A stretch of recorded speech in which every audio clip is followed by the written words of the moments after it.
minutes to let people come in.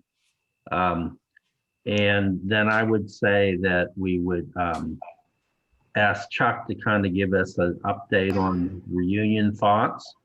And then we'll turn to the program, which is Adria and Sandy. Adria's going to go first. And then afterwards, we can stay on and have a chat as long as people want to, So once we start the actual program, I'll ask everybody to mute because it's hard for people to, talk while other things are going on. I think everybody's pretty familiar with the Zoom, but you can have one or two views. You can have a gallery view, which is what I have on, which you can see about 25 people at a time. Or you can have a speaker view, which will pop up the person speaking.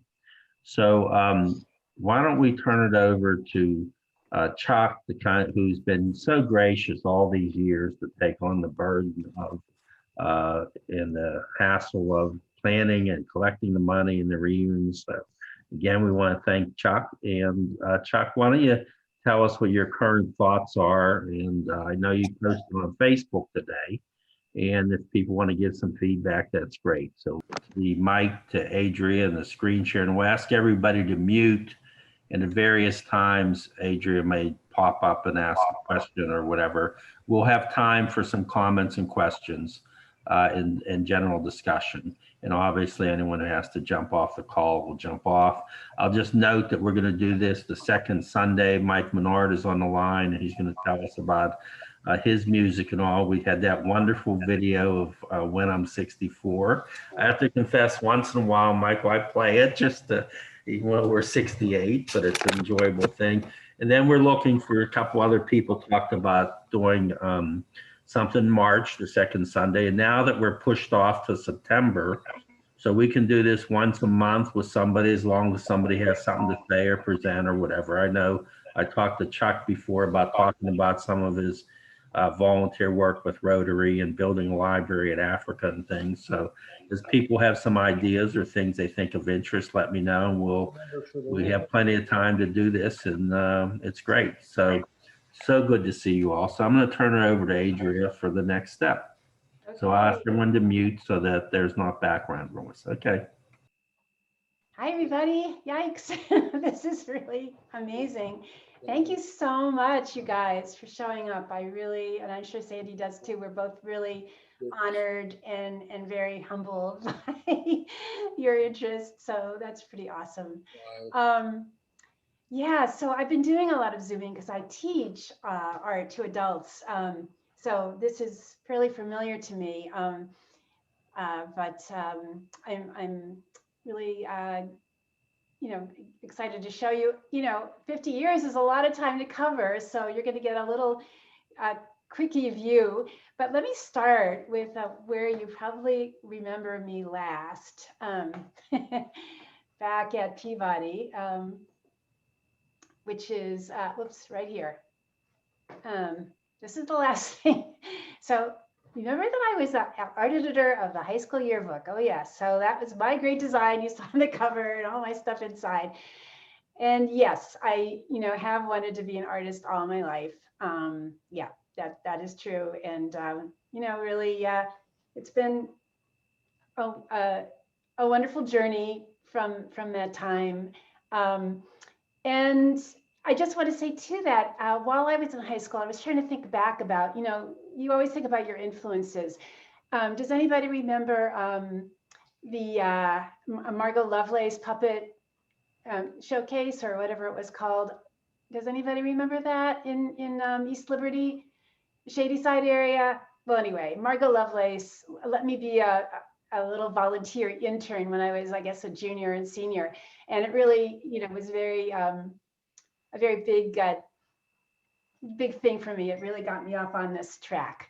She gave me a lot of confidence about doing this, and I saw this world that could be possible. So anyway, we think about our influences. Okay, so why is this? Oh yeah, so yeah. What was your influence as an early child? The cartoons we all watched, right? It was really something I think about. I didn't realize it, but it's in there. All the different things that make you who you are. Dr. Seuss, and the 60s. all that, feeds into, how you develop as a person, and certainly as an artist. What do you look at? What's in the air? I went to Carnegie Mellon, and Sandi was there too. So there's Sandi, and here I am, but you would never know it because, of course, I'm wearing a mask. Yeah. Anyway, so after CMU, I moved to Tucson, Arizona, which was wonderful, and it was such a breath of fresh air to get away from Pittsburgh and to be in some place that was beautiful all year round, although incredibly hot in the summertime. Yes, it's true about all that, but it was great. I went to grad school there for the first time. I got my degree in art education there. And then moved to Boston. So I've kind of crossed the country a little bit. And here I am now in Boston for the last almost 40 years. So I've really been here longer than I ever lived in Pittsburgh. And some of my early work, I think this was bought by Greg Corsini's sister for him. And I don't know if that's really true, but I think so. So it should be out there somewhere in the world. And this is one of my pieces that was inspired by Tucson. So this is really early work. And I'm just going to kind of show you sort of my evolution as an artist here. So when I moved back to Boston, I went back to graduate school for the second time to go to Mass College of Art for a degree in a master's in painting, and really, hone my painting. And yeah, here's me with a toothbrush. So there's always sort of a sense of humor in my work. I think you'll sort of see that throughout everything. My work was very figurative at that point. Lost in the Desert. This piece is oil. It's about, I don't know, 4 feet by 5 feet wide. And The Flying Dream, just before I had kids. So I'm taking a leap of faith. But that's kind of what I was doing at that point at Mass College of Art. And skip a bunch of years, skip, 18 years or 15 years while my kids were growing up. I have 2 kids, boy and a girl, Josh and Eva. An unlikely source of inspiration showed up to me. It was my son's high school notebook doodles. So I picked this series of work because I figured that, this is something that we all can relate to if you've had kids, or even if you ever were a high school student, you know about doodling. So I actually was peeking through his notebooks, hoping to find something that he had written about himself that would help me understand him. It was a kind of a difficult relationship. This sort of had a lot of issues, shall we say, but he's fine now. But anyway, I could not find any writing that he made about, why he, anything about his inner being, but I found notebooks full of these doodles. They were just crammed full of these doodles, and they were all very similar. They were all just kind of geometric shapes. And I started thinking that maybe there was a language here, that maybe he, it could be a dialogue with him, but not a dialogue in English, but a different kind of dialogue. So I thought that this was going to be pretty interesting. And so I took these doodles, photocopied them onto transparent plastic, and I used an overhead projector to make them larger. And so for about 5 years, this was my topic of investigation, exploration, this kind of conversation with my son. And so this painting is on paper. It's about, I don't know, 30 inches wide by about 20 inches high. And of course, the doodles were tiny. They're only 1/4 of an eighth of an inch. So, but this gave me a chance to play with these doodles as shapes and kind of see what happens when you paint them. And the overhead projector enabled me to paint them exactly as they were, blown up. So that was very important, that they weren't just sort of like his work, but really where his hand was in there. Kind of like when you copy someone's handwriting, you feel some kind of a closeness with them, I think. So I played with Josh's doodles, and I did many, many paintings using them, overlapping them, painting them in different shapes and different designs, but always the same, kind of imagery, same idea behind all of these things. So this is just, kind of over a bunch of years. This is a very big piece. This is about 96 inches wide by probably 6 feet tall on paper. And also this too, this is another one about 5 feet by 8 feet wide. But again, these are all his doodle shapes, just all blown up, all different colors, just that's where.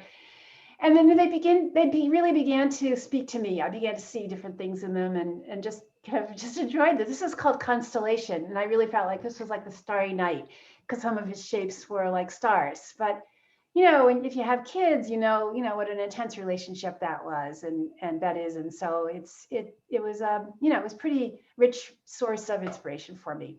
And then toward the end of this whole series, I blew them really big. These are 4x4 each panels on canvas. Again, using his doodles. This one's branched off a little bit. I was looking for other kinds of things that I could enlarge like this. These are QR codes blown up really, really large and painted in the same way that Josh's doodles were. So yeah, and this is another this is 8 feet by 8 feet in total. And then skip a bunch of years and I'm bringing you closer to my recent work. And don't let me forget that I have a video I'm going to kind of finish up with here, which explains a little bit more about my working process. But I kind of was moving away from the doodles. I really had it enough. I was really moving on. And so I started working. This is all acrylic paint. And by the way, one of the jobs that I have, I teach art to adults, and I also work for a company called Golden Paints, which makes really fine acrylic paints and also oils. And so I teach people how to use their products all over the place. So it's one of the things that I do to pay the bills. But this one is called Next Nest. And this one is 6 feet by 5. It's called Plunk. And so I wonder if you can see, any of the early influences of the cartoons and the 60s in there. I mean, I wonder, if you can see that. It's more or less there, but hidden. This one is Night Boardwalk, same size, big size of 6 by 5 again. And this one is called Spin Cycle. So I like to play with lots of different textures in my work. If you were to see this larger, you'd see that it's all kind of little kind of cracks. And this one is like a thicker sort of pouring of gold paint. So I really enjoy pattern. I really like to have the work talk about energy and life and movement. So it's always been in my work, that feeling. This is a self-portrait. This is just a self-portrait. What can I say? This is now we're coming into my most recent work, which is really only about a year and a half, 2 years old. So this is a whole series that I've been doing that's sculptural. Excuse me. And I really kind of made this leap to sculpture about 3 years ago, and I never thought I would do that. But this work is made out of something called Sintra. It is a quarter-inch polyvinyl PVC foam plastic that you could actually cut with a jigsaw. But I actually do have other people cut it out for me, laser cutter and other things like that. But I've strung them together, and they're meant to hang from the ceiling and give you a feeling of like having to kind of walk through this installation of these crazy shapes that are pretty light. They, if you walk into them or around them, you can, really, you don't have to worry about too much danger. but my intention is that you do feel like you're in a space, kind of surrounded by these sort of friendly, humorous shapes moving around. This is a scene from my studio wall. I'm also making things that hang on the walls that relate to the other pieces that I'm doing. This one preceded the one earlier work that I just showed you. This is made out of a lightweight plastic, also PVC, but I can cut it out of scissors and a mat knife. And again, it's meant to be seen at eye level so that, you can bend down, you can look through the holes, that you can really feel like you are part of the piece moving around in it. This is one that was just hung at the Cahoon Museum of American Art on the Cape. Again, this is that lightweight plastic painted with lots of colors. And this was called Interference because it was all through the museum, and you really couldn't miss it. So trying to explain, to try to give a sense of something unusual happening that you might not be able to predict. And this is the last piece in this slideshow. I want to finish up by showing you a short video about my work here. So I just have to go and do this one more time. So bring it up on my, see here to get out. There we go. Gonna get out of this and bring up my video, which is here somewhere. There we go. Okay.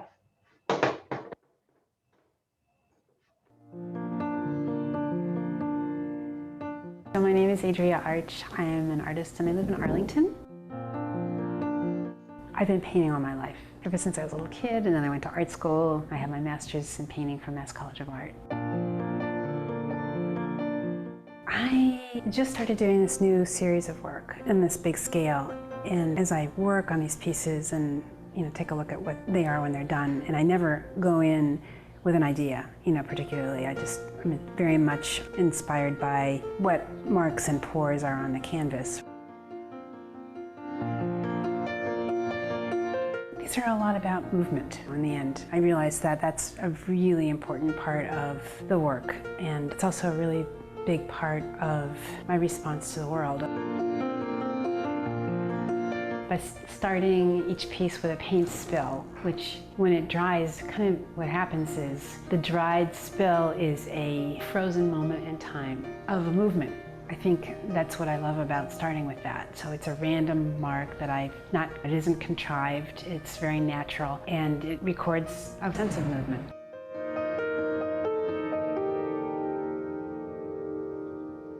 The colors and other shapes, the choices that I make to complete the painting have to do with what it feels continuation of the process. So it's very much of a call and response. It's very much of a, okay, here's the shape, this is what I have to deal with, this is the colors that I used.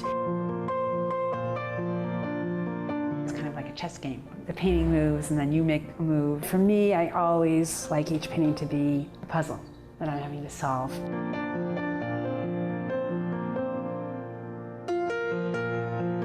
When is it done? That's always a question people want to know. For me, it's that balance of having enough in visual interest, but not too much. Draws you in, the viewer really wants to look at it close up and also from a distance, and yet it doesn't have too many elements going on. If a painting doesn't have an element of surprise or something about it, or even in the process that I feel is too predictable, I need to do something to it to make it a little bit off balance, a little bit surprising.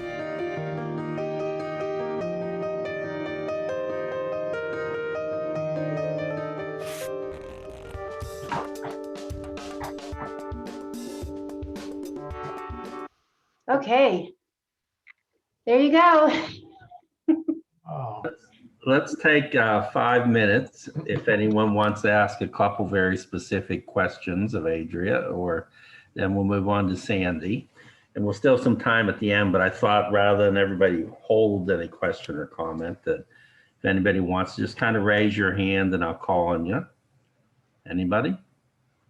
I don't see any hands. Well, I might be. It's a Ricky Steinberg. Oh, Ricky Steinberg. Go ahead. And then Mike Menard. Go ahead, Ricky. Adria, tell us whose classes were you doodling in high school? I was doodling in everybody's classes. Yeah, I once was doodling in my 8th grade class, and I did not like this teacher, and it was not a flattering. Do you remember? She saw it, and it was just to die. Yeah. Very impressive work. Thank you. Somebody else? Oh, Mike. Yeah. Wonderful work, Adria. Thank you. I'm going to go back to the very beginning of your career when you did that wonderful, iconic yearbook cover. Did you also, I think you suggested that you also did design in the interior of the yearbook as well? Yes.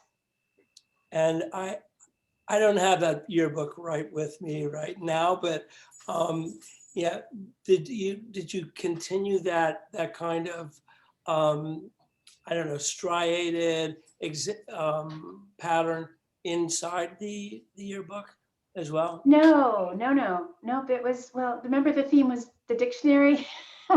Illustrated each letter of the alphabet. Oh, that's Remember right. that? Yeah, yeah. Right. I have my book handy if you want me to Oh, grab yeah, it. please. If you do, it's right here. Oh my God, yeah. So, okay, any other questions or comments before we move on to Sandy? Oh yeah, David, go ahead. Adrian, in our communications, Yep. you had one uh, painting picture. I think you called it the bird nest, where you were using wire in that particular art piece. Not wire. No, that was paint. That was paint. That was Okay. paint. Yeah. Yeah. Okay. Yeah. Sorry, I'm not really using wire except hold the pieces up. Well, maybe Okay, Sandy has. anyone else? Did I see Sally with a hand up or was you just stretching? Okay. I can't see you all at once. I have to go back and Wait, Janice Cohen has a question. Go ahead, Janice. Unmute yourself. Yeah. Hi. Hi, I was just wondering how the process that you went from going from smaller pieces to very large pieces and then to make the pieces themselves come alive. Can you tell us about that process? Are you talking about the doodle pieces? No, the later ones. The later ones. How I went from painting to sculpture? From painting, you know, smaller paintings to very large paintings, and then for those shapes and everything, the painting Yeah. come Yeah, alive. There's something really special about working very large, and I've been doing this a long time and, not getting any younger. And so, there is something to do something about working at a huge scale that is different for the viewer, different for the artist. It stretches you. Like, I never want to stay in the same place. I always want to be growing with my work. And so, I was really motivated to do a whole series of these really big, for me, the biggest has ever been 6x5. But now the sculptures, of course, are much larger, in an installation than 6x5. They're huge. It's really that you kind of strive to do what you really want to see in the world, and I wanted people to be more engaged with my work than just looking at for me. It wasn't enough to just stick with a painting. I really, really wanted that engagement. I was really working to try to make my work, grab somebody, really get them to walk around and spend more time. And so I think it was just, kind of wanting to try it and seeing. There's many steps that you're not seeing from these pictures of the way it works incrementally, from starting on canvas to then trying something made of, in a shape that's made out of paper that, is not going to last very long. But going from paper and spending a long time playing with paper to saying, well, paper's not great because it tears and it starts to sag in the humidity. What's the next, what's the next material that I can use? Oh, plastic. But is there any kind of plastic that I can cut with a pair of scissors or an X-Acto blade? Because I really wanted to be able to do it myself. And my studio is right next to a sign manufacturer. And I walked in there one day and said, do you guys have something that I can cut, with a pair of scissors? And they said, oh, you mean like this? And it was amazing. There's this great material right next door to me. And so that's how, I started slowly and started working through that. So it's a long transformation, Janice, but thank you. Are you thinking about doing some sculptures, like for sculpture gardens, outdoors? Yes, I am. I'm actually having several museum shows coming up where I'm exhibiting these really big works. So, you put something out there in the world and sometimes it grabs people enough to, want to really make a space for it. That's really been very gratifying to me. Do you have a gallery? I belong to the Boston Sculptures Gallery in Boston. Yeah. Okay, is there anyone else who has a comment or question for Adria? Then we'll move on to Sandy. I don't see anybody. Okay, thank you all. Thanks for your Oh, wait, George had a question or comment. Go ahead. Adria, Yeah, hi. Hey, when are you gonna send some stuff out here to Sacramento? I'd love to. Is there, do you know places? Yes, yeah, there's an art museum downtown. Uh-huh. They sure could use a new touch down there. Okay. I'll send it. I'll send a proposal. Thank you. Great. We look forward to it. Okay, Sandy, do you have your PowerPoint up or do you want me to try to pull it up? Well, I'm gonna try. My only anxiety of this presentation is sharing my screen. So wait, let's see if I can do it. Okay, you have the authority, so all you did. have to do is have it open and click on it. I did. And Okay. hit share screen first. There you go. There we go. There you go. Wow, this is great. How fun is that? So I I'll did ask it, everybody girl. I'll ask everybody to mute again. Now, can you turn that left thing over? Remember how we talked about the slideshow? Go to slideshow.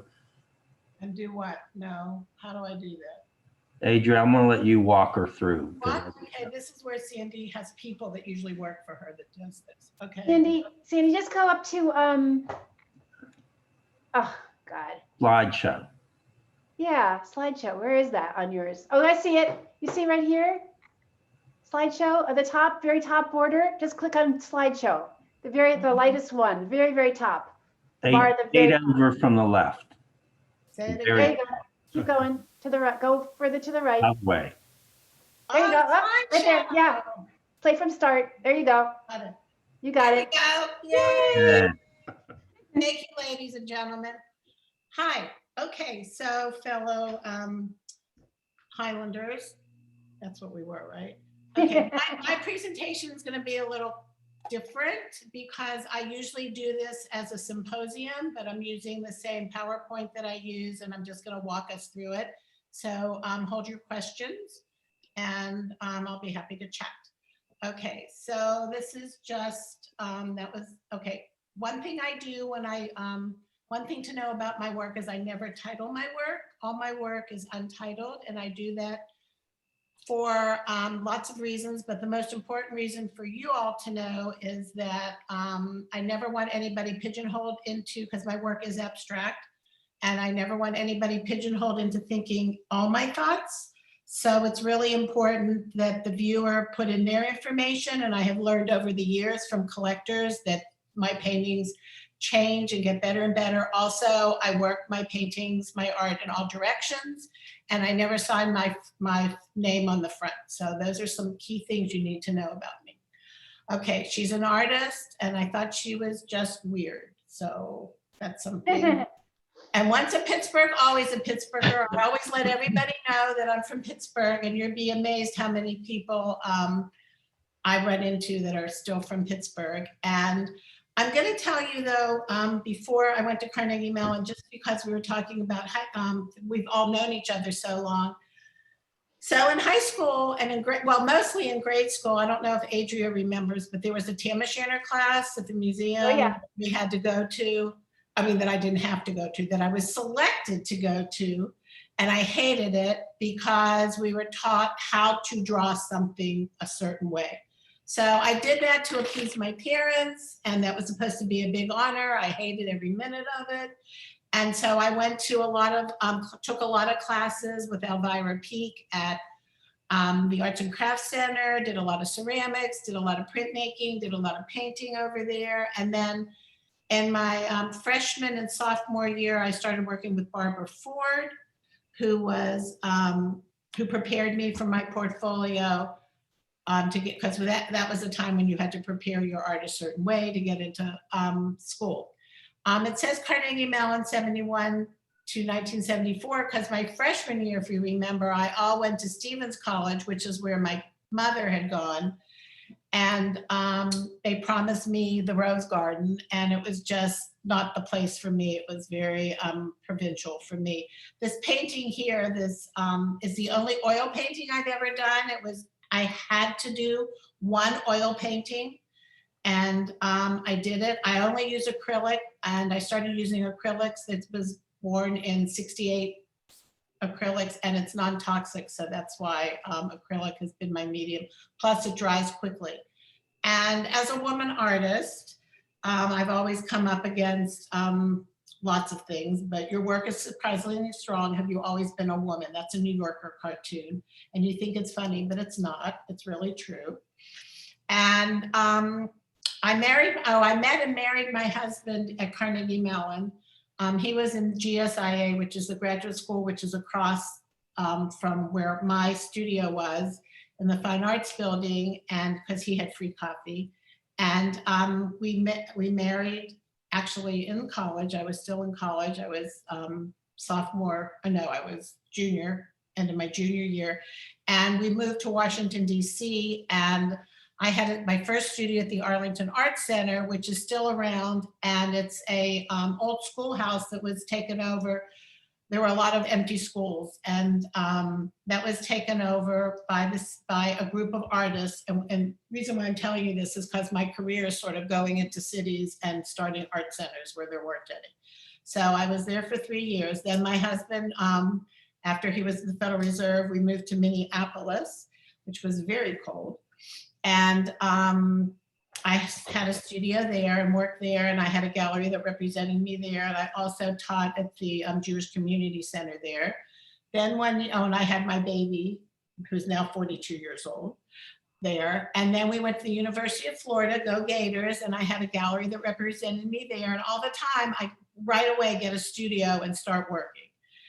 And then this is another little cartoon, creative people are easily bored, blah, blah, blah. You can, I can go back and read all that, but you can read it quickly. Risk takers, color outside the lines, think with their heart, make lots of mistakes, hate the rules. Okay. Then we moved to Rice University in 1981. We moved to Houston. I thought there would be tumbleweed. And right away, I was lucky enough to get a gallery to represent me here. And this is where I sort of have jumped off from. And I am an artist. That does not mean I will work for free. I have bills just like you. Thank you for understanding. Yes, I'm very political. Okay, this is from my first studio. That was a picture of my first studio. I always have group studios because I feel it's important to share ideas. That was one of my first paintings I did in that studio.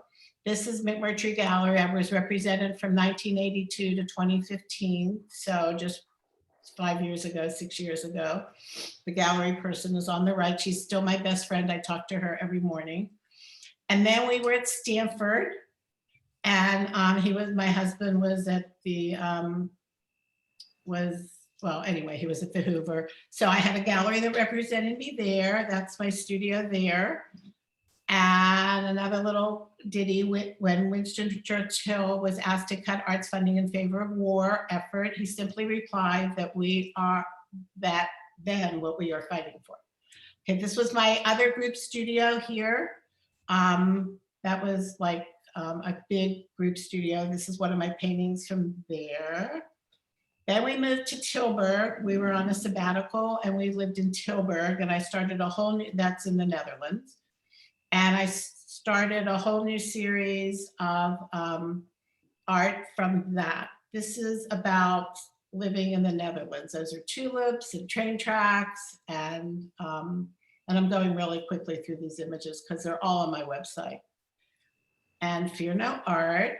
And this is the Winter Street studio that I have now. I started a studio, now it's called Sawyer Arts in the Washington Arts District.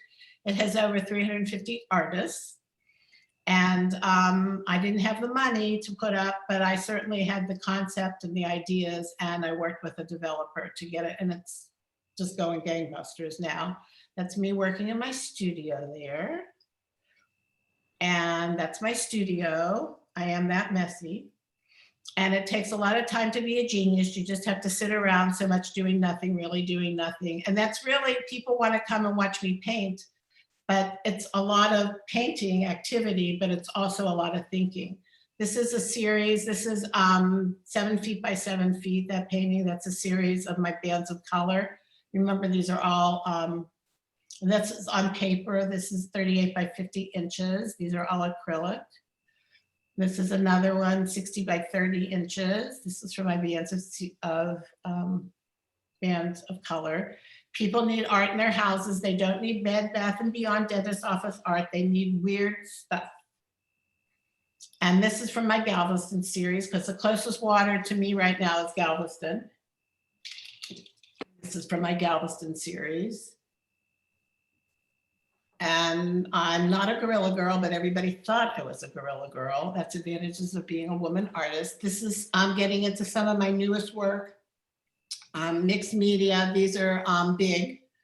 These are large. Well, this one's 38 by 50, but some are 10 feet.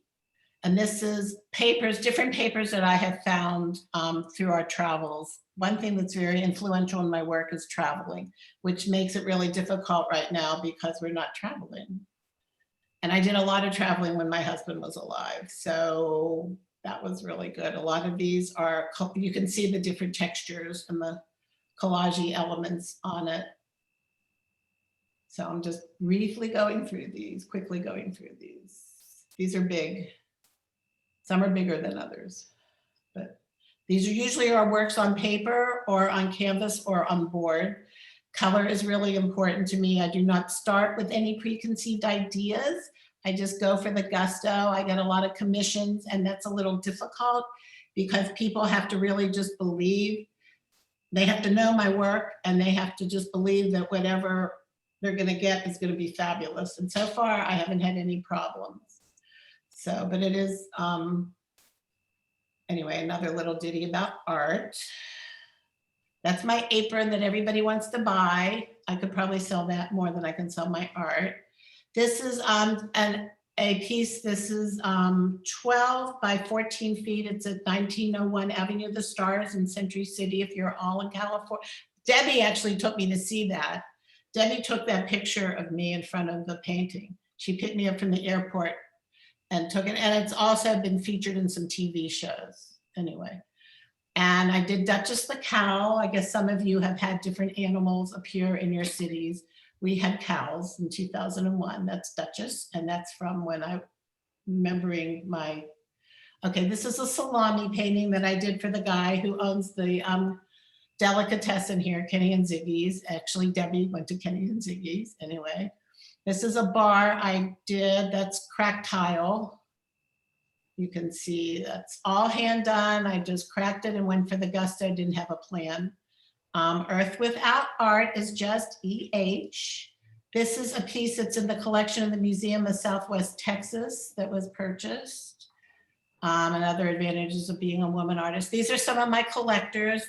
This is his, this actually, he was the superintendent of Houston's public school district. This is a painting of mine. This is a painting of mine. That's a painting of mine. And this is in Delaware. No, where does he live? Wilmington, North Carolina. That's where he lives. This is another collector of mine in front of the piece. That's a collector of mine. He just loved that. So I just throw that in. That's my name down here with all those painters. This is the gallery that represents me right now. And this is some of the just PR that they do for me every now and then. I had to do a discussion on pick my favorite painting, and it was Lust for Life, which is, you know, about Van Gogh.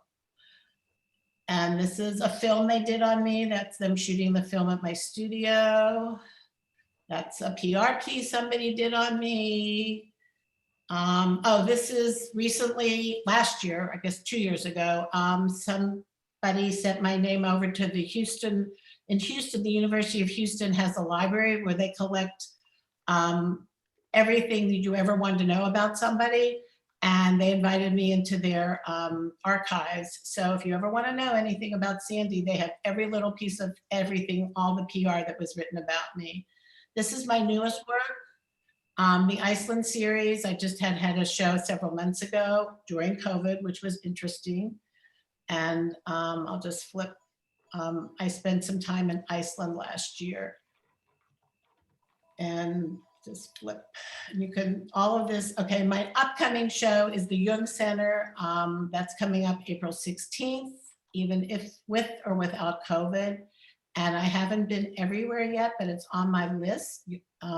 Clearly, I'm being affected, as we all are, by our not being able to travel. But my work really is inspired by different cultures. I was very, very, very fortunate when my husband and I were able to travel a lot. together, and I was able to see a lot of places. And that's my QR code, and that's the end of that project. The end. Okay, so if you stop the screen share, Sandy, or maybe Adria. Okay, great. So again, let's just ask people to kind of wave their hand if they want to make a comment or question, and either Adria and I will see you. I think Mike Menard has his hand up. Hi, Michael.